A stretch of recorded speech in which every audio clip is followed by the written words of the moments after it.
What's going on, combatants? I am AD. That is JB3. And we are the Breakdown Boys. And this is the WWE recap show for the week. After Stomping Grounds, what are you going to say? A lot of new angles and rivalries were created.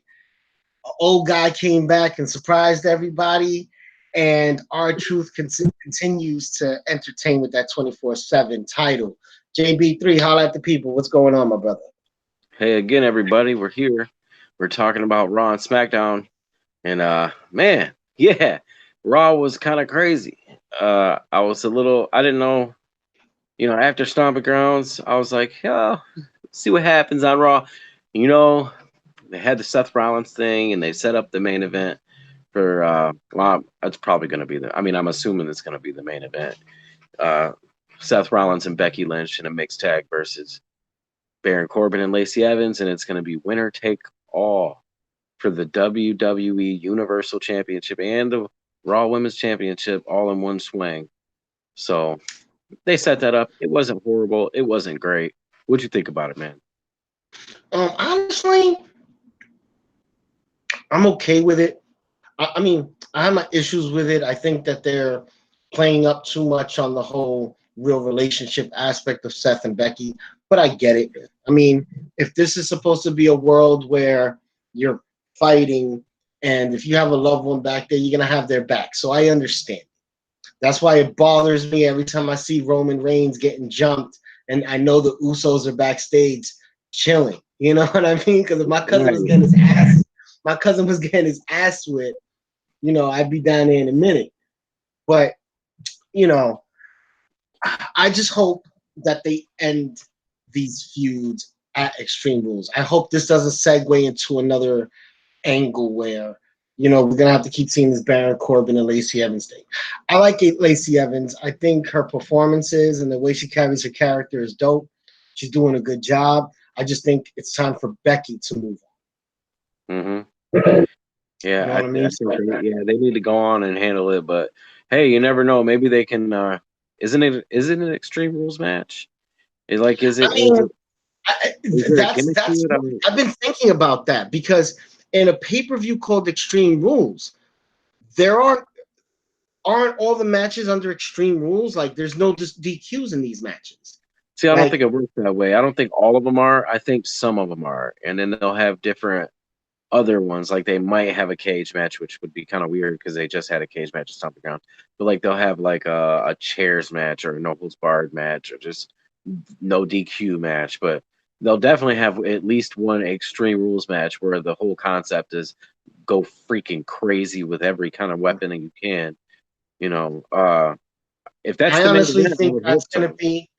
I think that Extreme Rules match that you're talking about, where it's go crazy with all kinds of weapons, I think that's where you get your KO and Sami Zayn versus the New Day. Heck yeah! I think that's where they headed with that. Yeah, I think that's where they might be headed with that. But it's just a mixed match tag. It's, a mixed gender tag apparently. Yeah. I don't know. Maybe during the build up in the next couple of weeks they'll introduce some stipulation. Or, they're probably brainstorming in the writers' room right now. How can we make it interesting? You know what I mean? So we never know. It's an early announcement. Along with another announcement we got was Kofi was doing his thing. He beats KO, and on the way out, Joe just comes out and beats the holy. Kofi can't get away from getting his ass whooped, right? From behind. For a guy who has a couple of friends, he's always getting snuck. Right. All the time. Well, you already know if Xavier Woods tries to help. You might as well go ahead and take that L now. Listen, they've been making Xavier look real. They've been making Xavier look real tough in those matches. Did you see at Stomping Ground? He started out taking 3 super kicks, a senton, a haluva kick, a frog splash, and he kept kicking out. So they're making Xavier. They're trying to build Xavier back up. I love it, man. Don't get me wrong. I love Xavier West, but they were just doing him dirty for a while. They was. We had a whole segment called Xavier Hold This L. Remember? Because he's, you know, but you know yeah, what? They're man, doing a lot of tag matches though. a lot. I think what you were talking about earlier about trying to revitalize that tag team division. I think it's a good way of revitalizing the tag situation and solving your talent in the back not working is to have tag matches. You get more people out there. You know what I mean? One match you could have up to six superstars out there. Everybody gets their shine. Everybody gets their spot. Break those down into different tag team matches. I just think it's a better look. You get to see more of the people you turned on the TV to see. Oh yeah, for sure. Yeah. Speaking of tag team matches, what were you gonna say about Kofi? I was a big fan of Samoe Joe attacking Kofi because that means that Samoe Joe's back in the main event picture. And out of a lot of the guys in WWE right now, I think Samoa Joe has done what he could do with what he was given, and he's just over because he's just a superior wrestler to a lot of those dudes. I agree 100%. He's taken everything he's been given and just like did so good with it. Yeah, I completely agree. And another reason why I'm big on it is yes, Kevin Owens presented threats, and yes, Dolph Ziggler's initial attack on Kofi was violent and brutal, but I'm not afraid of none of those two dudes. Like I don't. When I look at those characters, there's nothing fear-provoking about them. Joe literally scares me. You know what I mean? Right. He's like that, bro. So that he's a menace. Like if there's anybody who could legit beat Kofi, it seems like because look, okay, they've been building Kofi up on this mad, like really, really, really, really. They're building up so strong. You know, man, it's good to see because if you think about it, no matter what, back in a year or two ago or whatever, Samoa Joe, he made that Brock Lesnar feud like he made it look like he was a threat. The way he choked Brock out on the ramp and Brock's face turned purple. Like they were like, oh snap, like he's a threat. Like he could really, really, really go. So I'm excited for that too. So let's talk about Shane McMahon coming out with Drew McIntyre and beating down Roman Reigns. Talk about that. I'm looking forward to the day that we can go through a whole show and not say Shane McMahon's name. Dude, and he keeps doing that trying that spot, man, that turnbuckle, that coast to coast, man. I'm just listen. We already told you on this show. It's not the coast to coast. It's the coast to Midwest. He doesn't reach. His flight lands somewhere in North Dakota. Yeah, like somewhere. Don't make it to California. He crashes somewhere in the Rockies. And then you see how they're holding. You see, look, they did. We'll get to it on SmackDown, but you see how they were holding Roman all the way back like this. Like, you should be pushing him forward because he's not gonna reach. And when he goes for that stupid move, we get the turning off of the lights and the gong. The return of the Deadman. Choke slam, kicks Drew, clothesline out of the ring, clothesline Shane out of the ring, and then all of a sudden, like the Undertaker is gonna he saved Roman Reigns. And it's like, oh snap. So Roman Reigns and the Undertaker versus Shane McMahon and Drew McIntyre. And that it is what it is. It's the Undertaker. It's the only time he has ever tagged. Well, duh. He never shows up. So, you know. Like, yeah, but that's see, from a nostalgia point and from a marketing point, you got him under contract. You're gonna use him. It's a cool effect. The lights go out, the gong comes on, and he's there. But why is he there? Simply out of he doesn't like bullies and he has a pass with Shane McMahon? is he friends with Roman Reigns? Like, have they ever, been seen together, high fiving anywhere? Like, it just doesn't Roman make sense. You know what Reigns. would work even better? The lights come on, the lights go out, the lights come on, and it's The Rock. It's the what? It's the It's Rock. The Rock. Yeah, yeah. And if they could have got the Rock, that would have been great. But they're They saying can't get The Rock. we They talked can't about the afford The Rock. Undertaker. Yeah, they're talking about the Undertaker wants to wipe the taste out of his mouth from that whole bad incident in Saudi Arabia. So So because he's he wants to wipe the taste out of his right. mouth from that badass match, we They have to figure he watch could his just old throw ass. him in anywhere and they'll watch because it's the Undertaker. So it don't have to make sense. Like he show up whenever he wants, do whatever he wants. You don't have to make sense. That's how Vince has it. I could think of better ways to use the Undertaker. Oh, of course. Turn on the lights. Turn off the lights. He pops up. Somebody's acting up. He snatches them. They turn the lights back off. There's a bunch of fog, and that superstar, the Undertaker, disappeared. Right. Exactly. You know what I mean? Some scary boogeyman shit. See, if I was gonna book the Undertaker, dude, you know what? We should have a show. We should have a special show booking the future of the Undertaker, because I think I have a pretty good idea of how they should book the Undertaker. How's this? We'll do it on the second week of the channel because that's another thing we'll address at the end of the show. But yeah, you take a week, write your synopsis. I'll write my synopsis. We don't tell each other anything, and we just spit it live and see. And we'll see how that goes. Because I got some ideas. Me too. I like it. We'll do that. All right. From a dead man to another old guy who's actually in shape and makes everybody laugh. R-Truth old ass. Running around with this 24/7 title. He lost it. He won it back. Somebody else won it. Then they lost it to somebody else, and EC3 had it. And Carmella robbed him. R-Truth gets it back and then runs away. Does that sound about right? Yeah, it was pretty much. I think Cedric, I think EC3, and oh gosh, There was somebody else. Oh, Heath Slater. Heath Slater, yeah, Heath Slater, EC3, or Cedric Alexander, EC3, and then and then back to R-Truth. I think he's like a 9-time champion now. Whatever, man. They, like I said, if they can find a way to make me laugh, maybe it's gonna work. We shit on it. The title looks dumb, but like we shit all over it. But someone had to think, okay, what can we do? They're saying like we can't be hardcore, but the 24/7 thing is kind of cool. Let's try to bring that back. So we figured the only thing that is possibly saving this thing is R-Truth.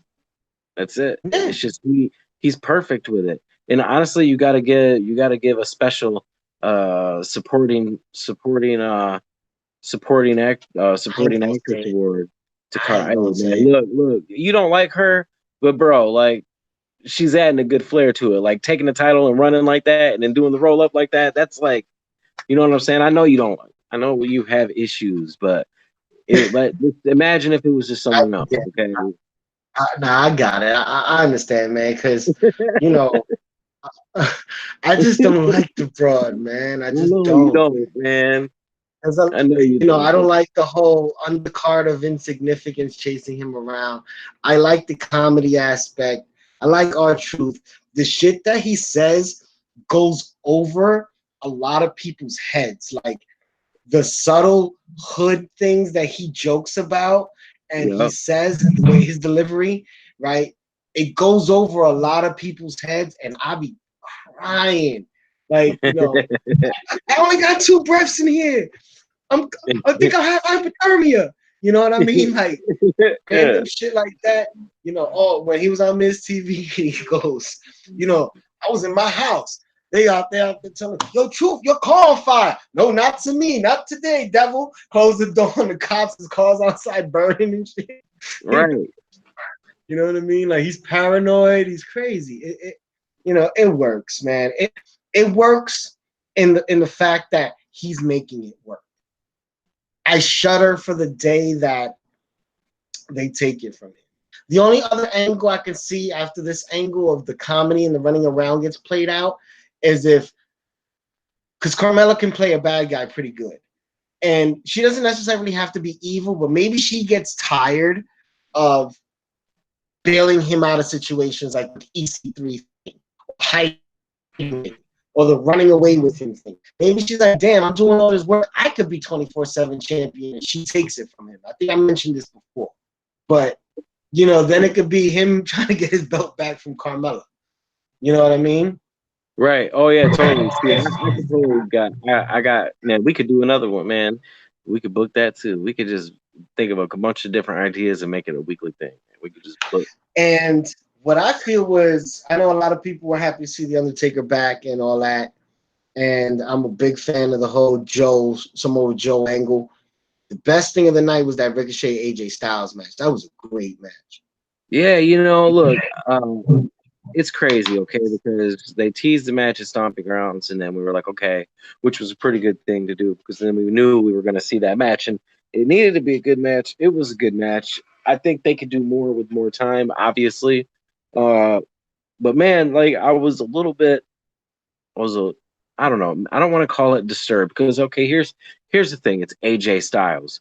So like taking a loss to AJ Styles in any fashion, I mean, it's AJ Styles. He was former two-time United States champion, former two-time, maybe 2 or 3 times. I think it's 2-time WWE champion.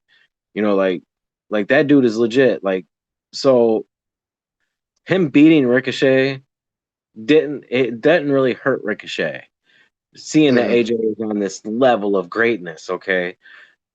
However, I think that Ricochet winning the United States Championship in such a good match against Samoe Joe, and I think that if Ricochet could have got the win over AJ, I think that would have boosted. Stamp on it. I think it would have put such a big stamp on it. Which, like I said, it's not going to really hurt him that it didn't have, but I think that would have been a good moment to just like pow, like shoot him up there and he would have been taking the U.S. title with him. I think they need that kind of stuff for someone who's going to hold that kind. Because it was a really good match for Samoe Joe, and quite frankly, it was a great match on Raw with AJ. Like you can only expect that to be just an amazing match. I want more of AJ Styles.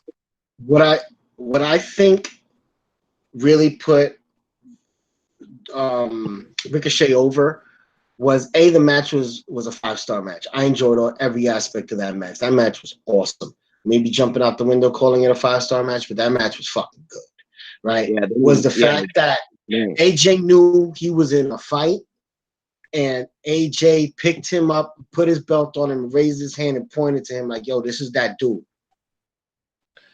Yeah, and that's always a great thing, you know. And that gave him the rub. That makes it better, you know. Co-signed him. Yeah. Indeed. And like I said, with AJ being on such a high level, they can do that kind of stuff because AJ is already on a legendary level, like future Hall of Famer, the whole deal. But man, I still think that it would have been better if Ricochet would have like just got the win, like whichever way it would have turned out, you know. And then it could have cemented because they've been teasing this AJ Styles heel turn. It could have like put more speeds that way too. I think, you know, because I think that the AJ might go turn heel again. Maybe, I don't know. Yeah, I don't know. We'll see what happens. Let's rate Raw 1 to 5. Let's see. Raw.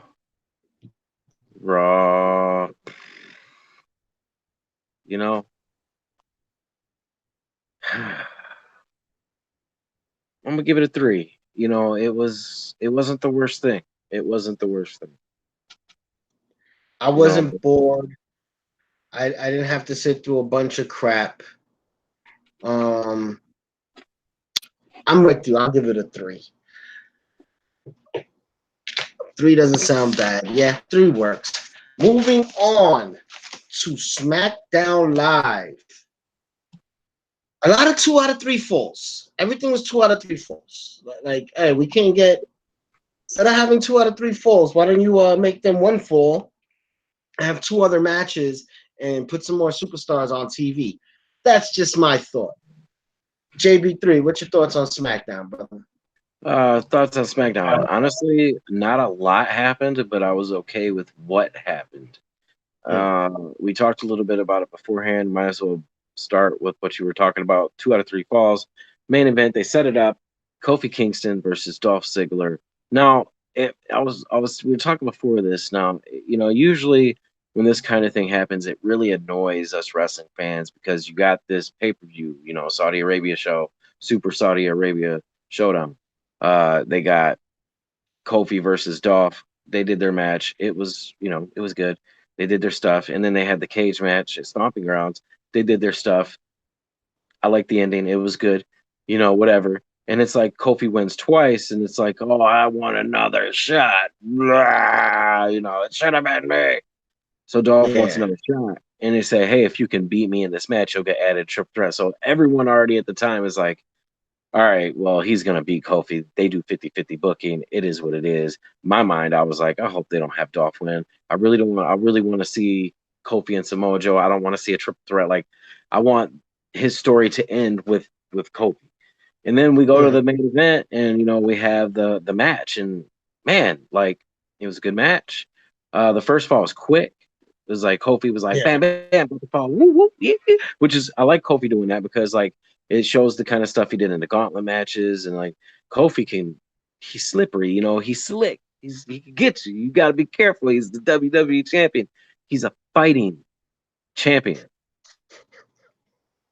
So to do the second fall, and before the second fall, Dolph Ziggler just beats the absolute shit out of him. Super kicks, zigzags on the outside of the ring, and he gets him in the ring. And finally, when they ring the bell, a couple things happen, a couple punches, and then pow, super kick. 1, 2, 3, second fall Dolph. So now it's like, okay, it's time to start the match because it was kind of quick.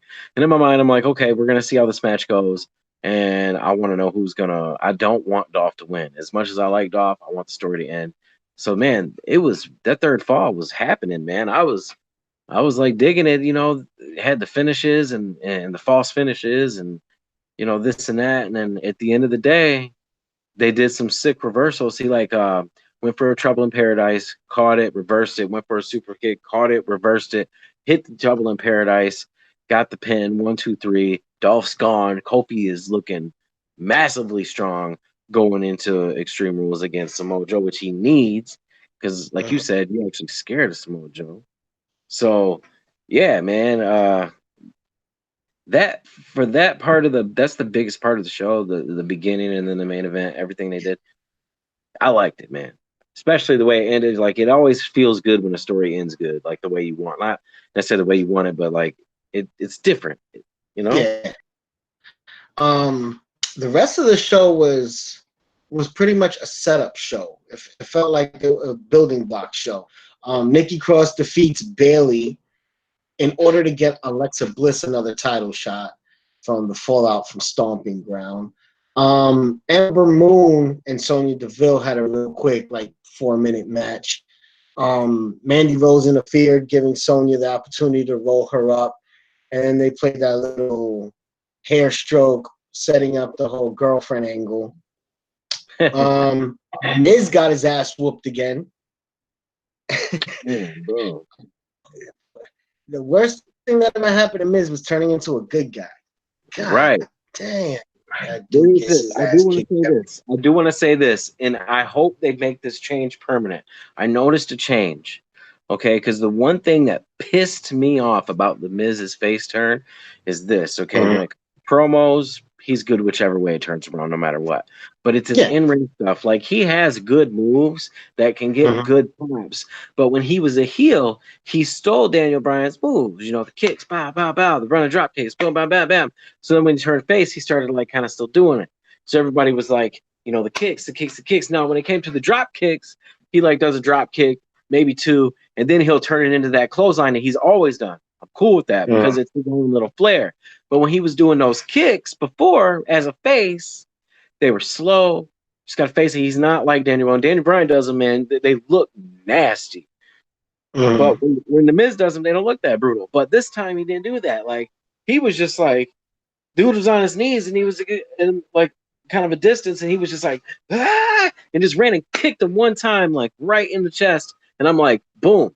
That should be what he does instead of kicking him a bunch of times and then go, oh, you can't do that. Like when they Yeah. fall to their knees like that, just stay back there and just freak out and just give them one big solid kick to the chest, and they can sell the shit out of it. That right there, I was Yeah. happy about. Other than that, You they know really how have you that know guy how would have losing. fixed that whole Miz beatdown? You saw how they set up the coast to coast again, the same way they said it with Roman. Uh-huh. I would have had the gong go off again. The lights come on, and instead of Undertaker, it's Miz's dad like this. You know what they could have Yeah. did? And have They could. Undertaker sneak Shane from behind. No, you just gave me an idea. It could have solidified like a little union between Roman and the Undertaker. They could have had the dong lights go out, and then when the lights come back on, It's Roman. it's Roman, and then he spears him. Boom! The crowd would have popped for that, bro. See, we write better TV than they do. Oh But no. no, no Roman. Nobody saved the Miz. The Miz ate them. He ended up eating the coast to Midwest. He ate the coast to Midwest. You were not lying Midwest. about that. Ended up eating it. And finally, we get a build up for something that was pretty cool. Finn Balor, Shinsuke Nakamura. That looks like that might be going down. Yeah, I'm totally okay with that. I mean, it's got that Japanese flair. I know a good amount about New Japan, but I'm sure they've had matches there. But I don't quite remember because I know that Shinsuke was a leader of a group called Chaos, and obviously Mm-hmm. Finn was Prince Devitt, and he was the leader of Bullet Club, and I know they feuded, so I'm sure they had matches. Yeah, they Um, also they had a classic in NXT. oh yeah, Finn and yeah on NXT TV. That's right. Yeah, And they I had a remember classic. because Shinsuke said, if I want to be NX champion, I have to beat you. Mm-hmm. Because at that point, that was like Finn's like farewell match, I think, before Yeah, he pretty much. before he moved down to the main roster. Move down. That's let's rate SmackDown, brother. You know what? With the good ending for me, I like how they did that. The good seeds planted and everything. I'm gonna give it a 3.3. It's a little bit better than average. The Raw. Yeah. I'll give it a 3.1. Uh you want to tell them or I'll tell them? Well, combatants, this is the last Breakdown Boys show on this channel. You can find us on YouTube at The Breakdown Boys, THE Breakdown and Boys with a Z. I want to thank Hunter, Nico, Harley, everybody associated with this channel. They gave us a platform. They introduced us. This wouldn't be possible without them. So it was cool, and I appreciate them for letting us do what we do. But yeah, man, we have a lot of ideas, and we want to do a lot of other things. And I think the best thing for us to do is to just start our own thing and concentrate fully on what we want to do, and not just wrestling, but like MMA and even pop culture things that we want to talk about. We want to be able to do freely on our own platform. JB3, got anything to add, brother? Pretty much. Took the words from my mouth, man. Gotta give shout out to Hunter. Gotta give shout out to Nico. Uh, Combat Wrestling Trivia, the Combat Wrestling Network. Like the trivia matches are fun. But they're always trying to get everyone involved. They're always trying to get more things going, different types of shows. We did some cool, the best NXT takeover matches, the top 10. We did a bunch of cool things. It's been a good time. I still plan on hopefully getting some of the trivia matches in. I still have thrown challenges out. I'm still ready to do anything like that, and you never know what can happen in the future. But yeah, an ultimate thank you goes out to these guys. Uh, like it was really cool that they let us just be on the channel and do the show, and for us to be, Yeah, branching man. off and doing our own thing, for them to, you know, it's just really nice to be able to just like talk to them about it and be cool about it. Yeah, have the support, and you know, we'll still pop up on this channel from time to time. You know, if there's ever anything that they want to collab on, the doors are open. I know both ways. You know, we're all still friends. Nothing, you know, anything weird or anything like that. We just wanted to do our own thing. Yo, like I said, you can find us on YouTube at The Breakdown Boys. That's THE Breakdown Boys with a Z. You can find me on Facebook at Adonis Nazario. If there's anything that anybody has any questions about, you can message me or you can message JB3 at James Berryman III. Yeah, you know where to find us. We're like fucking candy, man. All you gotta do is say our name. I'm AD. That is JB3. And for the last time here on the Combat Wrestling Network, we are the Breakdown Boys. And we out this thing. Thanks for watching. Come support us. Deuces.